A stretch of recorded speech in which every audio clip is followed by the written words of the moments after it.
विचार को व्यक्त करें। शिव की शिष्यता विश्व मानव के लिए एक अप्रतिम उपहार।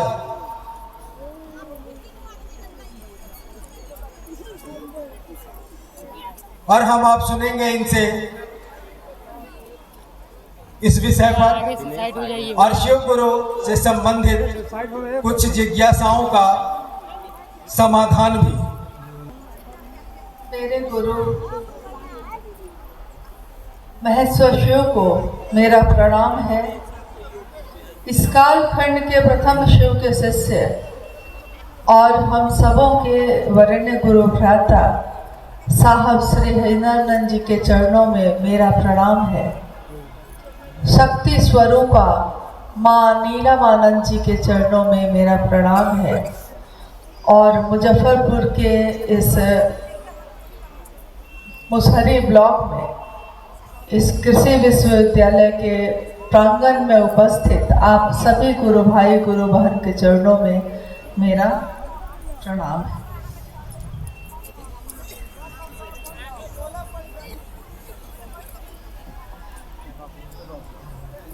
हम सबका सौभाग्य है कि आज इस धरती पे अपने गुरु शिव की बात करने के लिए आने का सौभाग्य प्राप्त हुआ। बिहार के सभी जिले अलग अलग चीजों के लिए प्रसिद्ध है, लेकिन मुजफ्फरपुर जिला नमः शिवाय की भूमि के नाम से प्रसिद्ध है। शिव शिष्यों के बीच सभी शिव के शिष्य उस धरती को प्रणाम करते हैं, नमन करते हैं जिस धरती पे मेरे साहब बैठे और उनकी सांसों पे शिव का प्राण मंत्र ही उतर गया। इसके पीछे की घटनाएं आप जानते हैं, आपने सुना होगा। लेकिन स्थान का, पात्र का, काल का महत्व होता है। किस स्थान पे होगा, कौन पात्र होगा और समय क्या होगा, ये सारी घटनाएं इस सृष्टि के बनने के साथ ही तय हो गई हैं, पैदा हो गई हैं, आज घटित हुआ है। लेकिन ये किसी की इच्छा में, शिव की इच्छा में बहुत समय पहले ही घटित हो चुका रहता है, तब आज होता है।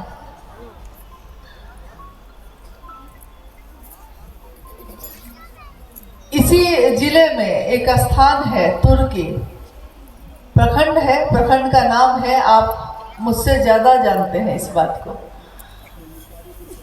शिक्षक प्रशिक्षण केंद्र यानी टीचर्स ट्रेनिंग कॉलेज अब जो हाजीपुर और पटना के मुख्य सड़क के बगल में है, उस समय भी वही था।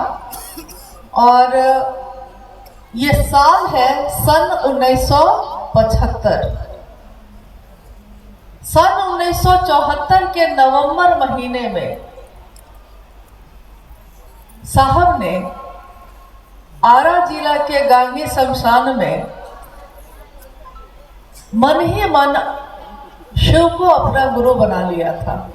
मन ही मन कि गुरु भगवान होते हैं तो भगवान गुरु क्यों नहीं। शिव भगवान है, उन्होंने शिव को ही गुरु बना लिया। उसके ठीक एक वर्ष के बाद, ठीक एक वर्ष उपरांत तुर्की में अहाते में साहब बैठे हैं, एक आम के वृक्ष के नीचे बैठे हैं। शिव को भी गुरु बना लिया है। और ये घटना तब की है जब उनके जीवन में लौकिकता में उनके पिता उस समय टीचर्स ट्रेनिंग कॉलेज के प्रिंसिपल थे। उसी अहाते में उनके पिता को एक बहुत बड़ा क्वार्टर मिला हुआ था, जिसमें कमरे भी थे, आंगन भी था, दरवाजा भी है, द्वार भी है, सब कुछ था। लेकिन उस समय भी साहब हरिनारायण जी उस क्वार्टर में नहीं रहते थे, सिर्फ भोजन करने जाते थे। रहते वो रात्रि विश्राम करते थे। उसके सामने एक छोटा सा कमरा था।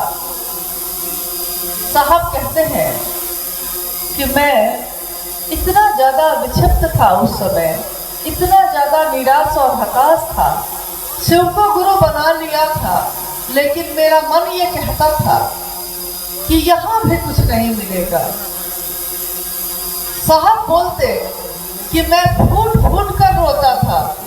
मुझको लगता था कि यहाँ भी कुछ नहीं मिला। शिव को गुरु बनाकर 3 शर्तें मैंने बनाई थी कि आप जो तस्वीरों में दिखते हैं शिव, वैसे आएंगे तो मैं आपसे ज्ञान नहीं लूंगा। आप व्यक्ति के शरीर में आएंगे तब भी मैं आपसे कुछ भी नहीं सीखूंगा। और आज से पहले जितनी भी क्रियाएं की हैं, शमशान साधना, कब्रिस्तान साधना, मंत्रों का जप, कुंडलनी जागरण, इस तरह की जितनी भी साधना उपासना मैंने की है, अब कुछ भी नहीं करूंगा। अब आप जो बताएंगे वही करूंगा, लेकिन आप जो तस्वीरों में दिखते हैं वैसे आएंगे तो मैं नहीं मानूंगा, क्योंकि मैंने धोखे खाए थे।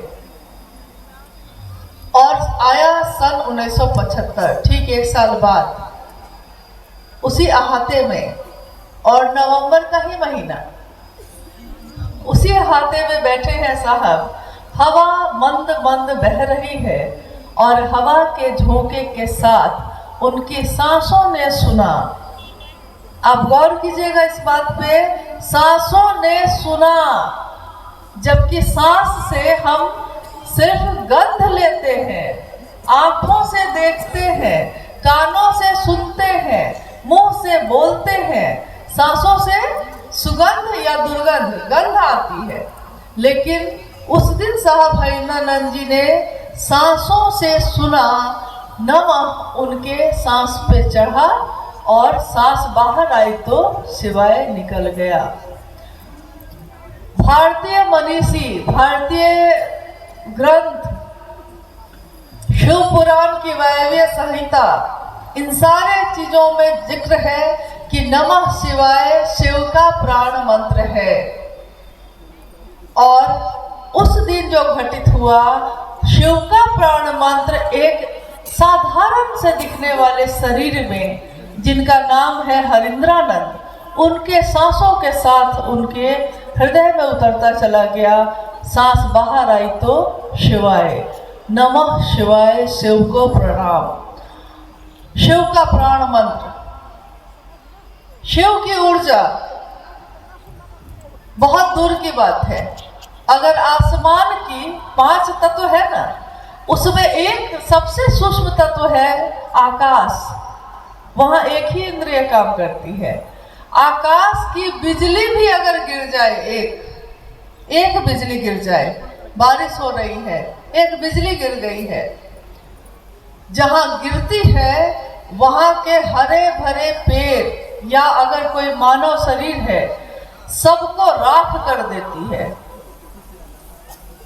एक आसमान की बिजली की ऊर्जा इस धरती का बड़ा से बड़ा पेड़, बड़ा से बड़ा घर या बहुत मजबूत पहलवान भी बर्दाश्त नहीं कर सकता। लेकिन उस दिन स्थान क्या था? तुर्की का वो अहाता। और पात्र कौन था? साहब हरिंद्रानंद जी स्वयं। समय क्या था? शाम की बेला। चुना गया उनको, क्योंकि जो बर्दाश्त कर सकता है, जो संभाल सकता है, उसी को दिया जाता है। कहते हैं सिद्धियां सिद्ध की जाती हैं साधन से, लेकिन बड़ी सिद्धियां दे दी जाती हैं, उसके लिए पात्र को कुछ भी करना नहीं पड़ता। साहब हरिंद्रानंद जी ने शिव को गुरु बनाकर बस मन ही मन शिव का मनन किया था, शिव को भूले नहीं थे। तो नतीजा ये हुआ कि इतनी बड़ी सिद्धि उनको बस दे दी गई, और दी गई तो किस तरफ चुनकर दी गई। उसका परिणाम आज इस धरती पे क्या हुआ? क्या परिणाम है? कि आज करोड़ों लोग धरती के शिव को गुरु बनाकर चल रहे हैं और शिव के शिष्य के भाव में अपने जीवन को जी रहे हैं। शिष्य का भाव, क्योंकि आज तक धरती के लोगों को इस भाव से वास्ता नहीं पड़ा था। आज तक ये भाव से हम लोग मिले ही नहीं थे। हम लोग को ये पता था कि बेटी का भाव क्या होता है, बेटा का भाव क्या होता है, पति का भाव, पत्नी का भाव, दुश्मनी का भाव, दोस्ती का भाव पता था, लेकिन शिष्य भाव क्या होता है ये नहीं पता था।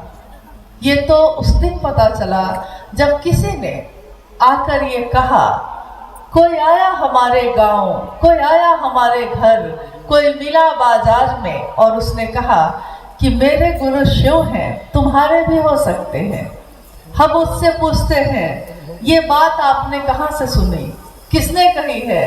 वो कहता है ये बोली, ये वाणी, ये ऊर्जा है साहब हरिंदर जी की। उन्होंने धरती के लोगों के नाम एक संदेश दिया है अपने गुरु का कि उनके गुरु शिव हैं। धरती के प्रत्येक मानव के गुरु शिव हो सकते हैं। तो हमने शिव को गुरु बनाया विचारों में। धीरे धीरे विचार भी घने हुए, विचार भी गहरे होते चले गए और वो भाव में बदला, भाव भी गहरे होते चले गए। क्योंकि विचार तो तुरंत टूटते हैं। विचार हम करते हैं अभी का अभी कि जाना है बाजार, तब तक कोई कहता है बाहर बहुत ठंड है, तुरंत विचार टूट गया। ऐसे आज यहाँ भी बहुत ठंड है, सब कोई कह रहे हैं, हाँ मुझको भी लग रहा है कि बहुत ठंड है।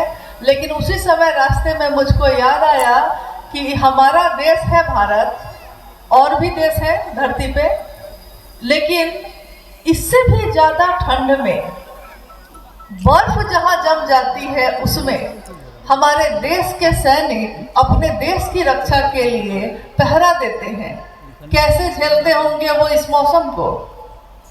तो थोड़ी सी गर्मी आ गई। उसके बाद मन ने फिर से सोचा कि एक बार साहब ने कहा था कि एक साधु से मैंने पूछा, साहब ने एक साधु से पूछा कि शिव कहाँ रहते हैं। साधु ने कहा कि कैलाश पर। साहब ने पूछा साधु से फिर से कि कैलाश कहाँ है। साधु ने फिर उत्तर दिया कि जहाँ महादेव रहते हैं। साहब ने कहा कि अब खोजते रहो, कैलाश कहाँ है जहाँ महादेव रहते हैं, महादेव कहाँ है जहाँ कैलाश है। और कैलाश पर्वत के बारे में जब सुना हमने तो पता चला कि वहाँ तो सालों भर बर्फ जमी रहती है। और हम बात कर रहे हैं शिष्य भाव की, और मंजिल हमारी है भगवान शिव स्वयं। अगर मंजिल तक पहुँचने में कैलाश पर्वत आ गया तब तो हम लोग ठंडा के कारण रुक जाएंगे, नहीं जाएंगे, क्योंकि आज भी ठंड है और इससे भी ज़्यादा ठंड तो वहाँ होगी। तब हम क्या करेंगे? तब ये मामला है कि मन हमारा मिलता है शिव से, और मन जब किसी से मिल जाता है तो मौसम का प्रभाव भी खत्म हो जाता है।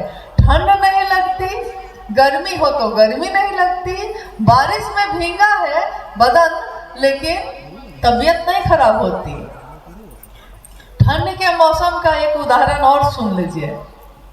एक बार एक गुरु भाई आए रांची, साहब से मिलने बहुत सारे लोग आए थे। उसमें से एक गुरु भाई आगे आए, उन्होंने साहब से कहा कि जी महादेव के काम के लिए दया कर दीजिए। साहब ने कहा कि महादेव का काम मैंने ही कहा है शुरू करने के लिए, तो मुझसे ही कहते हो कि दया कर दीजिए। मुझसे ज़्यादा कौन चाहेगा कि महादेव का काम हो, लेकिन क्यों नहीं हो पा रहा है। उस गुरु भाई ने कहा कि जी ठंडा का मौसम है, ठंडा बहुत है।